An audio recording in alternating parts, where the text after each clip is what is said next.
In today's video, I'm going to teach you how to use Zotero in Obsidian. If you're doing research, writing, or simply organizing reading notes, connecting Zotero with Obsidian can save you a ton of time. Zotero manages your references and PDFs, while Obsidian is where your thinking and writing come together. By the end of this walkthrough, you'll have Zotero installed, the Obsidian plugin set up, and you'll be ready to trigger Zotero actions directly from a note.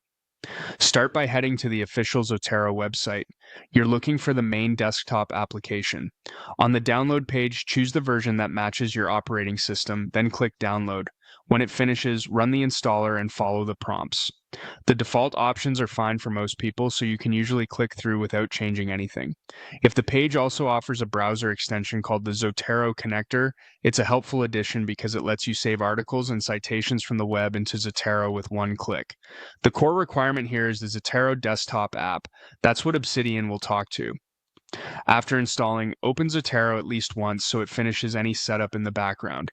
You don't have to configure anything complicated right now, just make sure it launches properly and you can see your library interface. If you've used Zotero before, your collections and items will appear.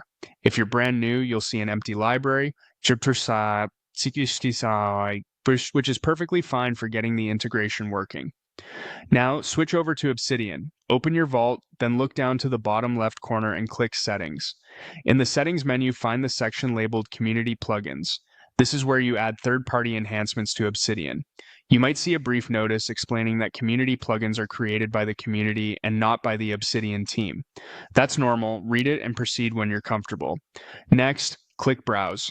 This opens the plugin marketplace inside Obsidian. In the search bar at the top, type Zotero.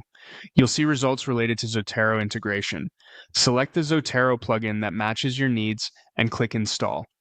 The install process happens inside Obsidian and usually only takes a moment. Once it finishes, click Enable. Enabling activates the plugin so its commands and options become available to you inside your vault. When the plugin is enabled, close the Settings panel and return to a note in your vault. You can use any note, we just want a place to test commands.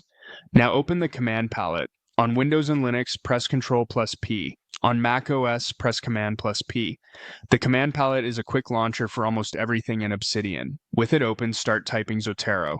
You'll see all the commands exposed by the plugin you just installed. Common actions include inserting a citation, importing metadata, or searching your Zotero library from inside Obsidian. Choose the Zotero command you want to try by selecting it from the list. If this is your first time using the plugin, the initial command may take a second, the first time it runs. Depending on the plugin, you might be prompted for basic preferences, or it may just work immediately by reading your local Zotero database. If you don't see your library, make sure the Zotero desktop app is installed correctly and open the app once in the background. Some plugins look for the local database created by Zotero, so having the desktop app set up makes everything smoother. From this point on, you can repeat the same process anytime you want to bring references into Obsidian. Open a note, press Ctrl or Command+P, type Zotero, and pick the action you need. If you're working on a literature note, try inserting a citation key or importing an item's metadata to create a well-structured note with title, authors, and links back to your Zotero entry. If you already had items in Zotero, you'll notice how quickly you can surface them inside your notes without switching apps. That's it. You went to Zotero, downloaded and installed it, opened Obsidian, added the Zotero plugin through Community Plugins, enabled it, returned to a note, and used the command palette to trigger Zotero commands. With this workflow in place, your references and your writing environment work together seamlessly, so you can focus on thinking instead of copy-pasting details.